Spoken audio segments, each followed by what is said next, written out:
I think there's an aspect of apologetics that we've been totally missing.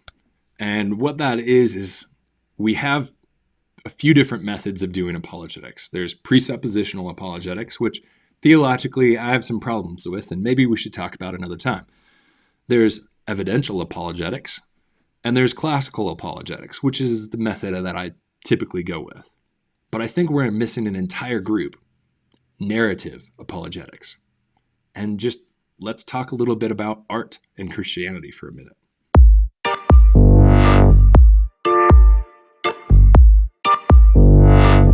Hey guys, I'm back. I know it's been a while since I've done any video stuff.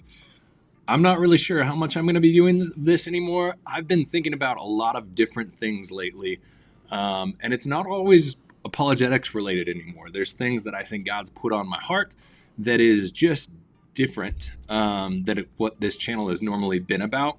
But today I do want to talk a little bit about apologetics. There's this thing that has just been on my mind lately is just the importance of art, or even what I would go as far as calling narrative apologetics.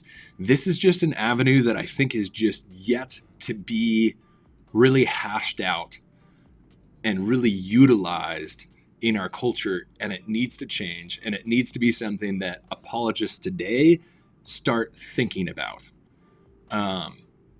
So what the idea is in the end, I think when we look at scripture, it's interesting to realize, first of all, we all know Jesus, when he shares, he speaks in parables. I think of the time in Chosen where Jesus gives kind of another one of those riddles that they're like, I don't know really what that means. Jesus says, "Seek and you will find me," and the disciples are like, "What does that mean?" He's always speaking in riddles, and there's an aspect that I think that portrays it really well. Jesus isn't always just abundantly clear like we like to be in apologetics of what he's wanting, what he's encouraging, or he goes about it in a way of not just saying, you're wondering what to do in scenario A. Here's your answer. You need to do C. But instead, he says, you're wondering about this. And let me tell you a story. And from that story, there's this richness that can be developed more than just giving an answer, because the thing about story is it allows people to engage. For one, it's going to grab people. People are going to be more interested when you're telling a story. But it also hits on those aspects of understanding the heart of a question. It also hits on the points of showing that a question maybe isn't quite as black and white as we think. Think of the parable of the Good Samaritan and how that in some ways was pointing out this fact that, hey, they have this idea of what they're expecting people to be like. And in some ways, Jesus could have just been like, hey, Samaritans can be good people too. Stop acting like that. But instead, he gives this whole narrative to not only point out, hey, Samaritans can be good people too, but also you as Jewish people aren't always the picture of perfection yourselves. And so it ends up hitting on so many more aspects, and it paints a picture in a way that when we just give the answer as an apologist, when we just give the answer as a Christian or as a theologian or as a parent or as a friend or whatever else, I know that we sometimes can grasp those things. We get the answer and it's like, great, that's what I need to know. And I go and I do the action and I maybe even remember that in the future. But when we hear a story, there's a level that sticks with us in a way that we can also learn how to apply it in other circumstances and in other scenarios that we don't otherwise. And so this aspect of narrative, how can I incorporate story into what I'm teaching? That's why I think something like C.S. Lewis's Narnia series, Tolkien, which isn't really outrightly religious, sticks with us so much. And why writing that helps us to kind of understand through narrative, those are always the best sellers. You're not going to find a time that in history the bestseller has been a math textbook or a logic textbook. it's not going to be the case. You're going to see things like Lord of the Rings. You're going to see things like Narnia. You're going to see things like Harry Potter, Dune, these stories. And especially in today's culture, we can get caught up in, well, I don't know if narrative, I don't know if story is the really way to communicate when I'm talking with people in person. That was what it was in the time of Homer. Someone would tell a story and people would gather around to do it. But that's what movies are now. We don't do narrative by necessarily everybody gathers around the fire and the greatest storyteller in the group goes on this long-winded story, but we do gather together to watch a movie. That's why I think when I look at this Chosen series that has taken off, and if you haven't checked it out, I'd really encourage you. I've been watching it again, probably for the third time. It's so good. Well produced, well scripted, well acted. And this brings me to another aspect of, I think, art that we need to hit on more as Christians and especially as apologists. Is there's, to me, this really interesting thing. I can look at kind of traditional, what I would call maybe traditional Christianity, Catholic and Orthodox Christianity, and I can look at other more maybe traditional Protestant groups like the Lutherans.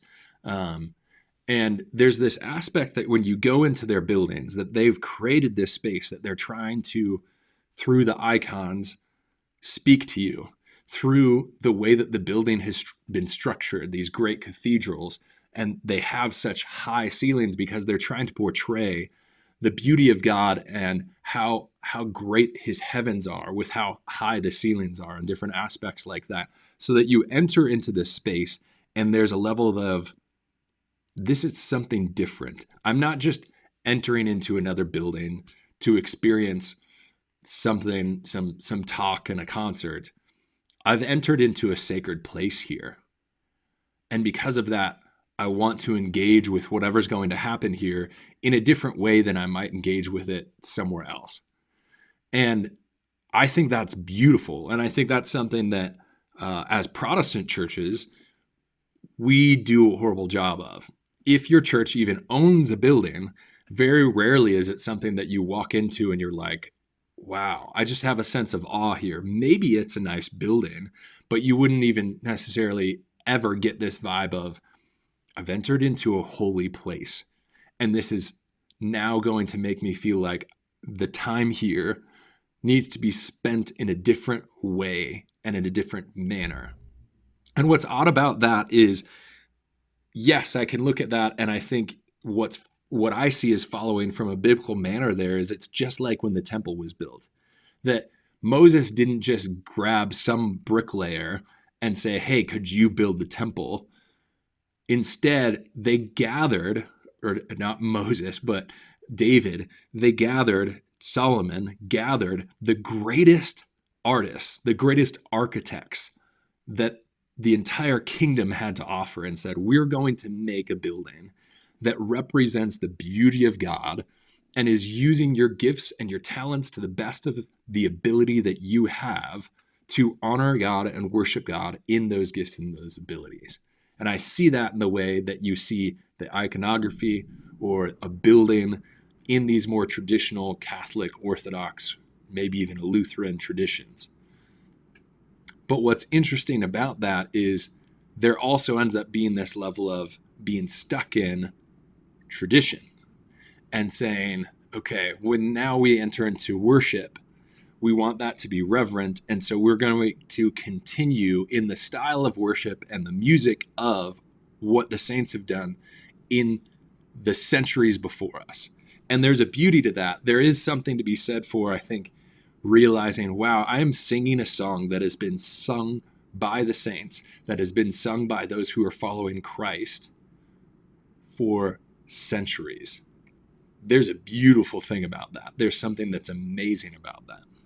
But what I find interesting is thinking about with a lot of these songs, if they're 1,500 years old or 500 years old, and we're continuing to sing them today, there was one point where someone went to Mass, they went to the liturgy for the Orthodox Church, and that was the first time they heard that song, that some musician, some theologian had written this song with great biblical lyrics and a melody that just captivated his audience, that people left that service, they left that mass, they left that liturgy or whatever, going, did you hear that song? Like, that had a sick beat to it. That was a new banger. Like, all of the phrases that we might give the slang to, they may have had their own sort of slang of what they talked about with music.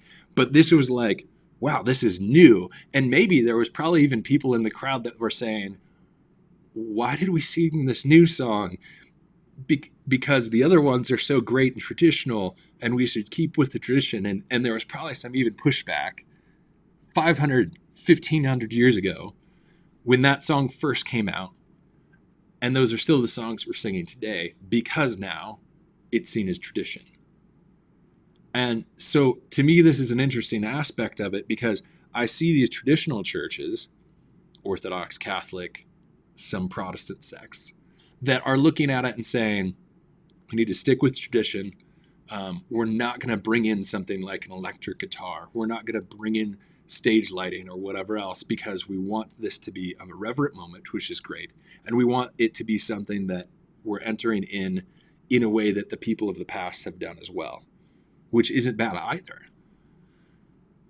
But when you're doing that, there's some level of, there might be people in your congregation that have a gifting for writing music, that are theologians that can make sure that that music is biblically sound and is going to draw people into more of a relationship with Christ. Why wouldn't you, just in the same way that you're bringing in people to create a space that is beautiful, that makes them feel an awe and reverence in the way that they just mannerize themselves when they get into the building? Why not do the same with worship? And there's some level that I understand that it doesn't feel maybe as reverent to have an electric guitar and a drum set, and maybe even lighting, maybe even fog. But what you are doing is allowing those people that have those giftings to play the guitar, play even an electric guitar or the drums, to use their gifting to glorify God and help others enter into worship too. And I can say that I'm not someone that I always engage, especially when it's really getting into the showy type thing.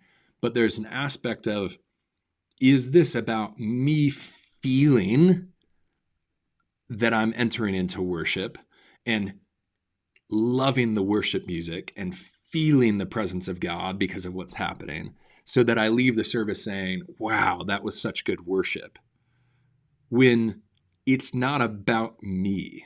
I think of the times when I did missions and we maybe didn't have anybody on our team that could play guitar or even was necessarily a good vocalist. And so we maybe just listened on somebody's little phone or on their computer with a horrible speaker to worship music and worship together with that. Or times that I attended worship by some of the local churches that we would probably look at now and be like, oh my gosh, they like have the electric piano and they have the beat going to keep the metronome going while the music is going, and it just is so distracting to me, and I'm like, I can't engage with this worship. Well, guess what? It's not about me. And so if this person's using their gifts and their talents to worship God, I should be able to worship God with them in that. Now there's a level of, then I don't just let anybody come in and do worship because they want to use their gifts. Maybe they're not gifted in that. And so we are grabbing the best and the greatest to do that sort of worship. And so now, in the same sort of way, to kind of wrap this all up, how can I bring those who are writers doing creative writing and bring them in and say, hey, how can you write a story that is illustrating some aspect of theology, that is illustrating some aspect of apologetics in a narrative that is going to help people grasp and understand this in a better way? This is why I think J. Warner Wallace and the way that he approaches a lot of apologetics is really engaging, is because as he explains it as it is like a crime to be solved, that grabs people's attention in a way that's much better than, well, the historians tell us that this is a reliable way to trust whether or not something is a reliable text in history. Instead, he's saying, if I were to think of this as a crime scene, well, okay, I'm a lot more interested. I'm a lot more engaged. And he tells stories about how the same sort of thing happened. And now he's able to use that to engage with, is the Bible reliable historically? So, how do you think we can engage with this more? What are your thoughts on this? Do you agree with me? Do you disagree? Let's talk.